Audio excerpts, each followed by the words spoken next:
Dear IFM, maayong hapon. Just call me Husky. Third year high school pa ko, Dear IFM, na ako'y boyfriend for almost 2 years. Di maihap na laughters, tears, nagkaila si text, then nag-level up into a relationship. Pero, wa siya kauyo ni sa akong parents kay lagi, way grado, then tambay. Pero wa mi nagpada. In fact, nagka-strong among relationship sa mga trials nga among giatubang. Sweet siya, caring, pero di lang siya understanding. Gwapo siya, pero seloso. Sa mga early months that we're together, nindot pa, wa pa'y problema. Pero tungod lagi sa akong parents, kay wa man sila kauyon. Nita gid silang mga pamaagi for us to be apart. But we hold on. This year, 2012, we faced different and big problems. First, panagsa na lang gid mi magkita. Apan lagi love na ko sa I trusted him. And then I know love pod ko niya. Panatag ko, Dear IFM. Kana nahatag na nako. Pero naiduhak ka mga butang that I can't. Ganahan man gud sa og liwat.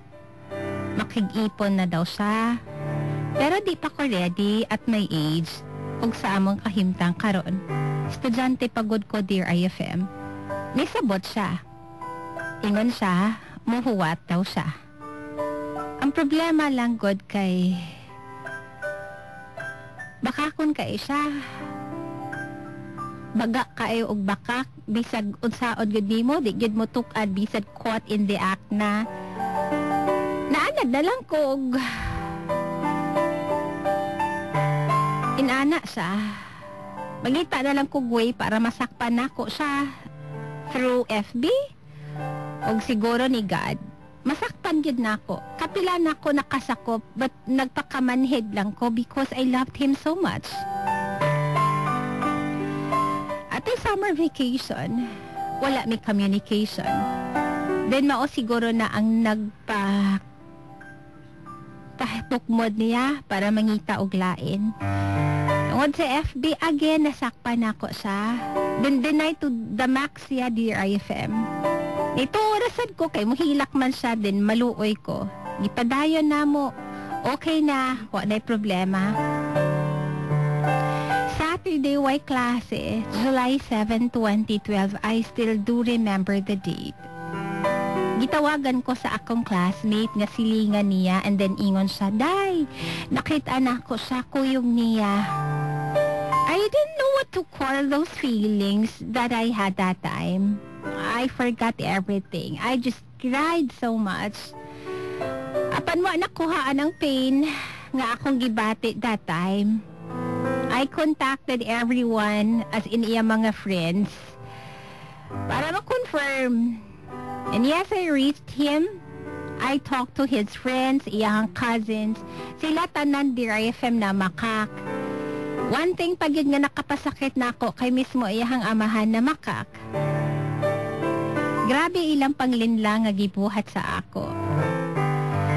Through sa akong mga friends, tabang nila, I knew everything. Di na kinahanglang pag-confirmation. Kahibaw ko sa tanan. I thank that friend of him so much. Pero wa pa ko na kontento. Ako nga siyang giato pagka Monday kay weekend man to. Then di ko kalaag. Monday after class, with 2 of my classmates ako siyang giato.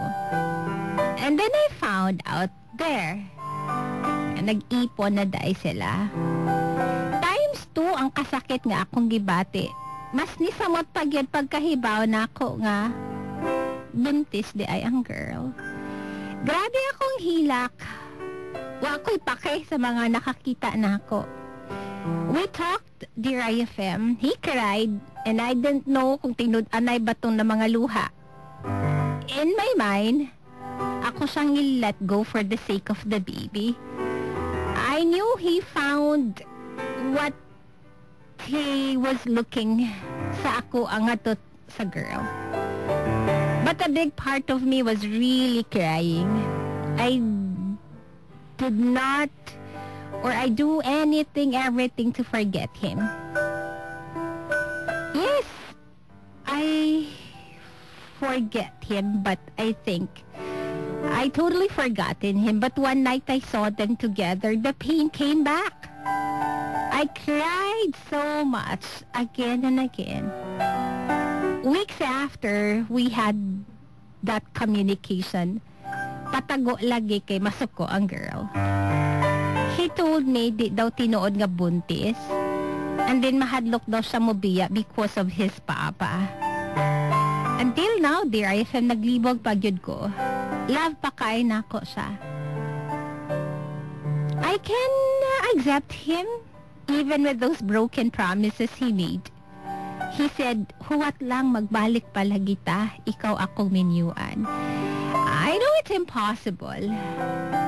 And then nahibawan pagyud nako nga, wa daay ka uyon iyang pamilya sa ako.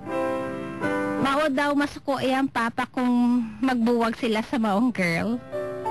For me, dear IFM, unfair kaayo. I don't know why I suffer things like this. Wa man ko nakabinuang niya.